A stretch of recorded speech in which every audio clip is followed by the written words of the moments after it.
Hi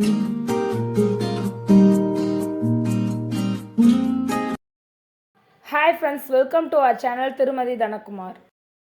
இன்னைக்கு நம்ம சேனல்ல என்ன ரெசிபி பண்ண போறோம்னா ஒரு சூப்பரான ஈவினிங் ஸ்நாக்ஸ் தான் பண்ண போறோம். குட்டீஸ்க்கு ரொம்ப பிடித்தமான சீஸ் பால்ஸ் தான் பண்ண போறோம். இதுக்கு தேவையான பொருட்கள் என்னென்னு பார்த்துடலாம். அதுக்கு முன்னாடி நம்ம சேனலை ஃபர்ஸ்ட் டைமா பாக்குறீங்கன்னா மறக்காம சப்ஸ்கிரைப் பண்ணிருங்க. பக்கத்துல இருக்க பெல் ஐக்கானை கிளிக் பண்ணி ஆல் ஆப்ஷனை செலக்ட் பண்ணிக்கோங்க. சீஸ் பால்ஸ்க்கு தேவையான பொருட்கள் பார்த்துடலாம். வேக வச்ச உருளைக்கிழங்கு 2, cheese slices 5, bread crumbs 1 cup, chilli flakes 1/2 spoon, மிளகுத்தூள் 1 spoon, maida 2 spoon, cornflour 2 spoon, கொத்தமல்லி தழை கொஞ்சம், சில்லி பவுடர் 1 ஸ்பூன், உப்பு. சீஸ் பால் செய்ய உருளைக்கிழங்க திருவிக்கோங்க. வேக வச்ச உருளைக்கிழங்க இந்த மாதிரி நல்லா துருவி எடுத்துக்கோங்க. உதிரியா துருவி வச்சுக்கோங்க. ஈரப்பதம் எல்லாம் பார்த்துக்கோங்க. அப்பதான் நம்ம டோ சீஸ் பால்ஸ்க்கு நல்லா வரும் கிறிஸ்பியா. இப்ப இதுல 2 ஸ்பூன் மைதா போட்டுக்கலாம்,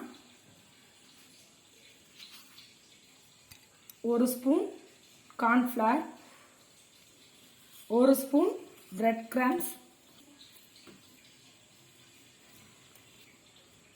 1 ஸ்பூன் மிளகுத்தூள்,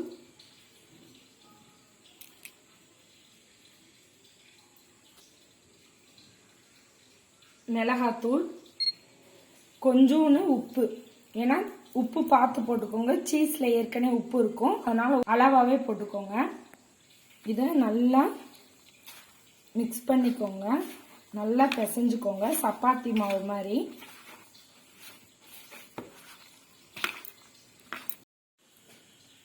இந்த மாவுல கொஞ்சம் கொத்தமல்லி தழையும் சேர்த்து போட்டு பிசைஞ்சுக்கோங்க.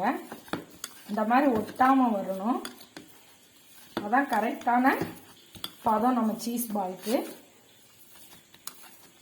சீஸ் பால் செய்ய தேவையான சீஸ் டோவை செய்ய ஆரம்பிச்சிடலாம்.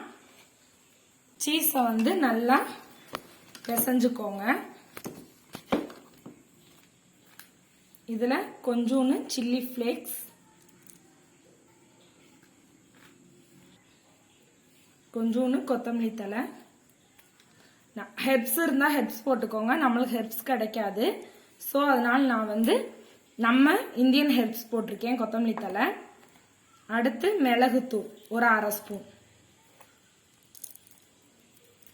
இப்ப இந்த மிக்சரை நல்லா பிசைஞ்சுக்கோங்க. கொஞ்சம் கொஞ்சமா சீஸை எடுத்து குட்டி குட்டி உருண்டையா இந்த மாதிரி உருட்டி எடுத்து வச்சுக்கோங்க. வச்சிருக்க உருளைக்கிழங்கு ஒரு பெரிய பாலா உருட்டிக்கோங்க. உருட்டி இதை நல்லா அப்படி ப்ரெஸ் பண்ணிக்கோங்க. இந்த மாதிரி நல்லா கொஞ்சம் பெருசாவே எடுத்துக்கோங்க. இப்போ இந்த மாதிரி சீஸ் பால் வச்சுட்டு இந்த உருளைக்கிழங்க இந்த மாதிரி க்ளோஸ் பண்ணி மூடிக்கணும்.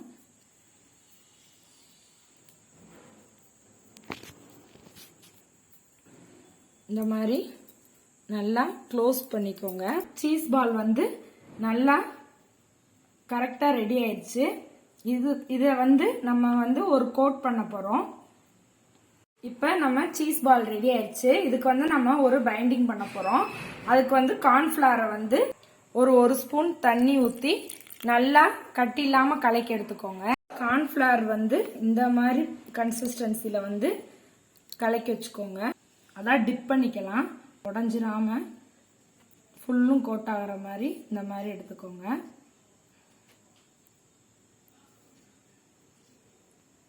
நல்லா கோட் ஆகணும்.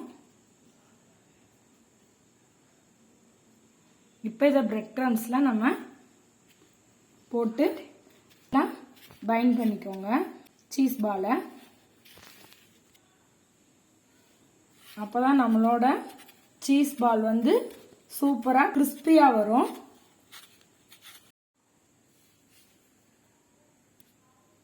இப்ப நம்ம சீஸ் பால் ரெடி ஆயிடுச்சு. இதை 1 மணி நேரம் ஃப்ரீசர்ல வச்சுட்டு எடுத்துட்டு வந்துடலாம். இப்ப ரெஃப்ரிஜிரேட்டர்ல இருந்து 1 மணி நேரம் கழிச்சு நம்ம சீஸ் பால் எடுத்துட்டு வந்தாச்சு. இப்ப நம்ம சீஸ் பாலை பொரிக்க தேவையான அளவு எண்ணெய் ஊத்திருக்கேன். ரீஃபண்ட் ஆயில் தான் ஊத்திருக்கேன். எண்ணெய் வந்து நல்லா காயட்டும். அப்பதான் நம்ம சீஸ் பால் பொரிக்கிறதுக்கு ஒரே ஈவனா டக்குன்னு பொரிஞ்சிரும். இல்லைன்னு வச்சுக்கோங்க, உள்ள இருக்க சீஸ் மெல்ட் ஆகி வெளியே வந்துடும். அதனால எண்ணெய் நல்லா சூடானோன்னு போட்டு எடுத்துருங்க. இப்ப எண்ணெய் வந்து நல்லாவே சூடாயிருச்சு. இப்ப ஒரு சீஸ் பாலா மெதுவா போடுங்க. பார்க்கும் போதே உங்களுக்கு தெரியும் எவ்வளோ கிறிஸ்பியா இருக்குன்னு. நம்ம சீஸ் பால்ஸ் இந்த மாதிரி நல்லா கோல்டன் ப்ரௌனா வர்ற மாதிரி பொரிச்சு எடுத்துக்கோங்க. சீஸ் பால் வந்து ரொம்ப வேகணும்ன்ற அவசியம் இல்லை. ஏன்னா சீஸும் சீக்கிரம் வேகக்கூடியது. நம்ம பண்ணிருக்க பாலும் உருளைக்கிழங்கு வந்து வேக வச்சுதான் பண்ணிருக்கோம். ஸோ அதனால ரொம்ப வேக வைக்கணும்னா இல்லை. லைட்டா இந்த கோல்டன் ப்ரௌன் வந்தோன்னு எடுத்தாவே போதும். இப்ப நம்ம சுவையான சீஸ் பால் ரெடி ஆயிடுச்சு. வாங்க சாப்பிடலாம். இந்த வீடியோ பிடிச்சிருந்தா லைக் பண்ணுங்க, ஷேர் பண்ணுங்க, கமெண்ட் பண்ணுங்க. மறக்காம நம்ம சேனலை சப்ஸ்கிரைப் பண்ணிருங்க. பக்கத்துல இருக்க பெல் ஐக்கானை கிளிக் பண்ணி ஆல் ஆப்ஷனை செலக்ட் பண்ணிக்கோங்க. தேங்க்ஸ் ஃபார் வாட்சிங்.